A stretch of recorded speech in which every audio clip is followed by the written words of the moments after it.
daawade haddii aad maqli jirtay marfashyo u gaara ragga oo ay ku qaylaan kuna mirqaamaan iskuna weydaarsadaan sheekooyinka hadda warkii hore war soo dhaaf waxa jira marfashyo u gaara haweenka iyo hablaha qayla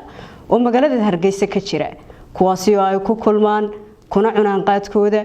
iyo mukhaadaraadka kale sida sigaarka iyo badeecada arintaasi oo dhaqanka iyo diintaba halis ku ah waxaan bilaabay هذا سجل بلد العناية وانقطع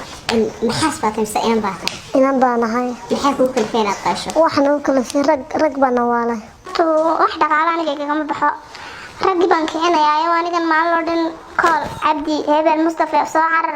الله ما أسمع واني كان سيقولا هل كمان شو قاعد رقبا كإيوكا واحدة قالوا وري قاد كي بحق رماي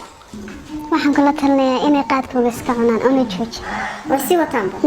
waxa la rutay joojinba anigu ma joojinayo wadayaday inta kala dhibaatooyin badan way ga soo wajahaya laakiin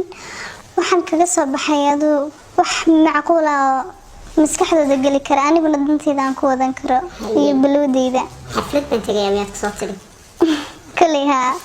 wallahi waxaan ku bilaabay bahasha la yiraahdo badeecada ama shiishada qofka soo yaqaan dadna kuma tagay ماذا حنون في ربنا وكل كلمة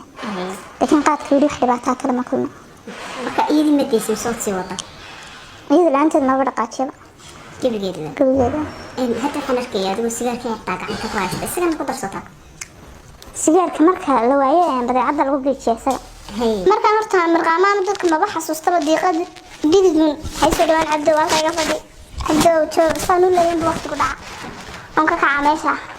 hadimooyinka jaadku rag intuu halakeeyay mar haduu hilbaheeniyo haweenkeeni maraayo waa haydaara adduunye halistiisa ogaada markay haadu istaagto hanfigeeda dabaysha tiyo ruuxdu haraaday darka suuqa hardaafa ee caleen hawadayga sida xoolaha hiiga rabbuna hadi maanta haweenkiina ku biiriye ileen hooyo mirqaantay waa halaagu madeede hawlo ceeb ka fogaada ka daawo barnaamijka hage maalinta salaasada habeenimada arbacadu soo galayso saacaduna ay tahay 10 iyo 15 daqiiqo habeenimo Horyaal TV